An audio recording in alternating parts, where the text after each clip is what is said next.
Honda GX 160 tiller వచ్చేసింది మన దగ్గర, మినీ టిల్లర్. దీని ప్రాబ్లం ఏంటి మనం చూద్దాం.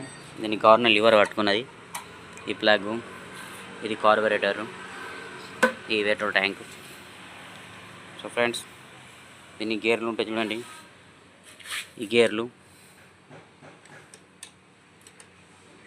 గట్టిగా ఉన్నాయి, నాతో లెఫ్ట్ హ్యాండ్తో పడతలేదు. ఎక్సలరేటర్ లివర్, స్టాప్ బటన్, ఇది క్లచ్, ఇలా పడితే బండి ముంగటవుతుంది. సో దీనికి గవర్నర్ లివర్ ప్రాబ్లం వచ్చింది, ఎందుంటే లివర్ అది ఇప్పి మనం రిపేర్ చేద్దాం. ఫ్రెండ్స్, నా యూట్యూబ్ ఛానల్ కొత్తగా ఉంటే సబ్స్క్రైబ్. ఇంకా ముసుగా చెప్పండి. ఇప్పుడు మనం టిల్లర్ రిపేర్ చేస్తున్నాం. ఏం చేస్తున్నాం?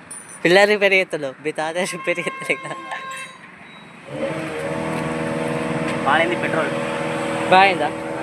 ఓకే, క్లీన్ చేయమని కొంచెం.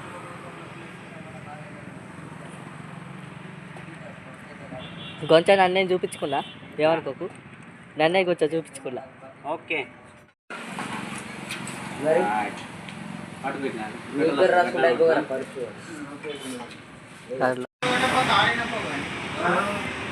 కార్నర్ లివర్ దీని అంటారు. ఇది ఇట్లా ఇలా కనెక్షన్ ఉంటుంది,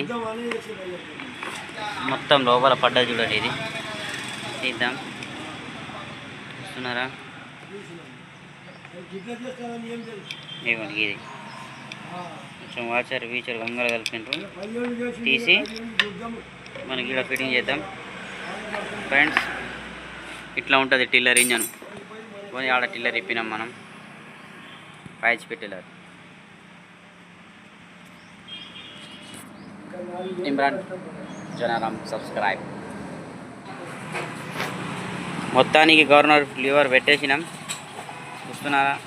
ఈ ట్యాంకి మీకు ఇప్పి ఫ్రెండ్స్ ఇట్లా ఉంటుంది. ఇప్పుడు దనదన మనం చిప్ప ఫిట్ చేసి బండి కంప్లీట్ చేద్దాం.